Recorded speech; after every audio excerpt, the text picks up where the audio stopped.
Doma Sports Talk worldwide with some news from the world of boxing.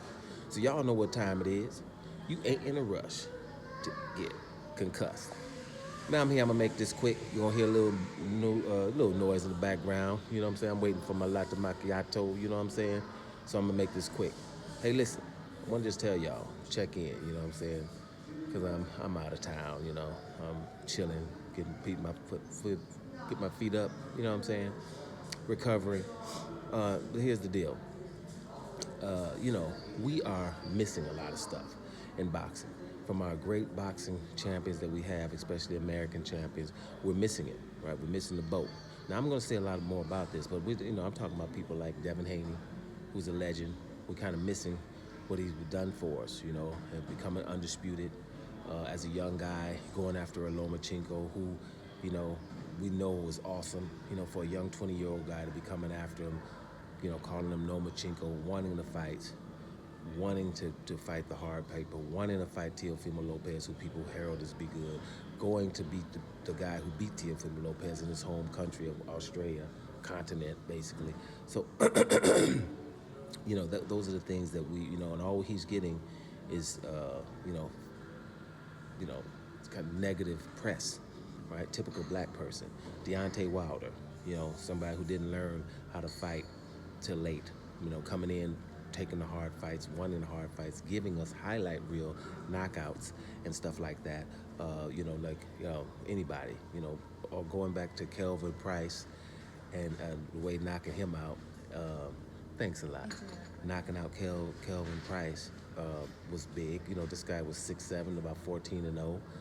Big guy, knocking out Lyakovich. Remember that? The convulsions, standing in front of a Bermain Stavern, who it was awesome at the time, just doing what he did to Chris Arreola. For you guys that are too young to know what he did to Chris Arreola, Bermain Stavern was hot at that particular time when Deontay Wilder beat him and then return fight. Just ridiculous. Just fighting Louis the Real King Kong Ortiz on a voluntary when others wouldn't fight him at all, losing the fight and coming in and knocking this guy out.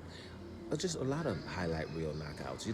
Wasn't beating Gerald Washington at the time that he beat him.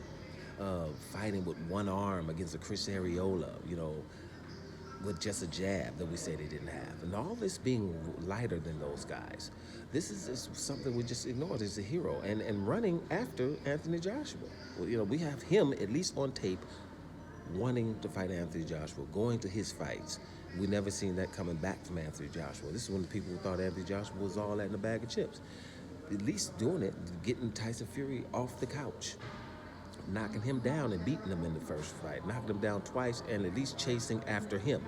When other fighters do that, like knock somebody down twice in a fight and chase after them and be the aggressor in the fight, normally those guys win and it's not even close. For some reason, with Deontay Wilder against this 50 pounds heavier guy, we had a different kind of thought pattern popping off. Then wanting the next fight, instead of running away from the fight. Tyson Fury, remember that? Tyson Fury went and signed with ESPN and started fighting guys, the guys Safari, the Swartz and them guys, and then Wallin when he was supposed to fight Deontay Wilder. Nobody even said nothing. They did that. Deontay didn't do that, right? Deontay's cheated in the fight. We ignore it. Those are heroes. Black heroes, Black American heroes. We just can't say that. And so we're just missing the boat. And Terence Crawford right now, batters together and fighting. And we just sitting here letting Canelo avoid him. Letting Jamel Charlo go up to fight Canelo instead of fighting him for undisputed. It would have been his three division undisputed, right? Because people don't want it to happen. Don't want Canelo to fight him because he could possibly do something ridiculously awesome, right? Like become 4 division undisputed. And I'm going to tell you in my hearts of hearts, while I'm sitting here telling you of the heroism that I'm looking at, Terence Crawford could quite literally be a 5 division undisputed champion. And I'm going to tell you why, and I'm going to sign on out and enjoy my latte macchiato because I ordered it extra hot. Check this out. Lightweight division before he left, he was the baddest one there. He could have been undisputed. I don't know the details, but it wasn't no one there that could have messed with him at all.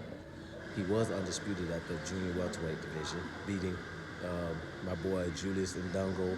All hail Julius Ndungo for having the heart that you had, right? But he was undisputed there. Welterweight division beating Errol Spence become undisputed. Junior welterweight division, if Jamel Charlo wouldn't have went up, I think he would have beat him too, or anybody else in that division who's hard right now. But I think he could have done that. And if he fights Canelo, I think he beats Canelo at 168 pounds, right?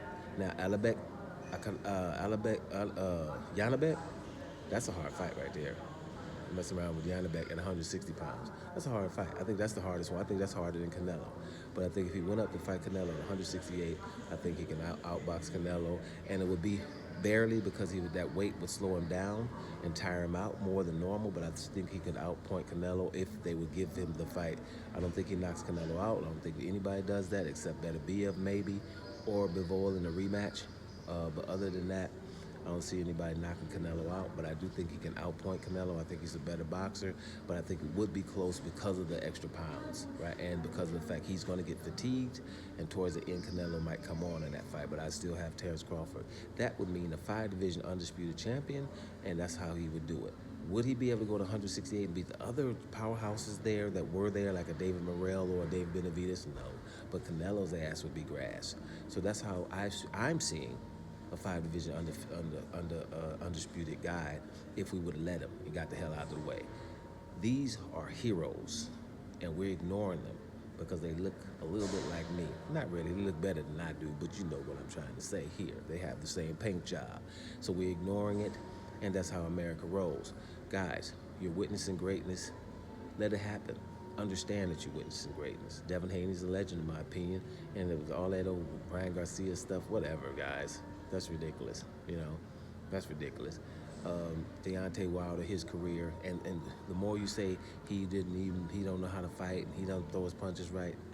Well, yeah, but to be with that much heart and to do what he did with that little bit of talent, pretty awesome to me. Highlight reel knockouts. Every single one of his knockouts was something that if it wasn't him, if it was someone else knocking somebody out like that that's 30 pounds heavier, we would be tripping worldwide. It's just not on American soil.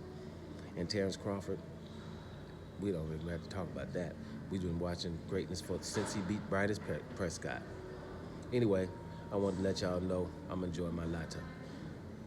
Y'all be cool. Doma Sports Talk, worldwide. And I'm about here, y'all.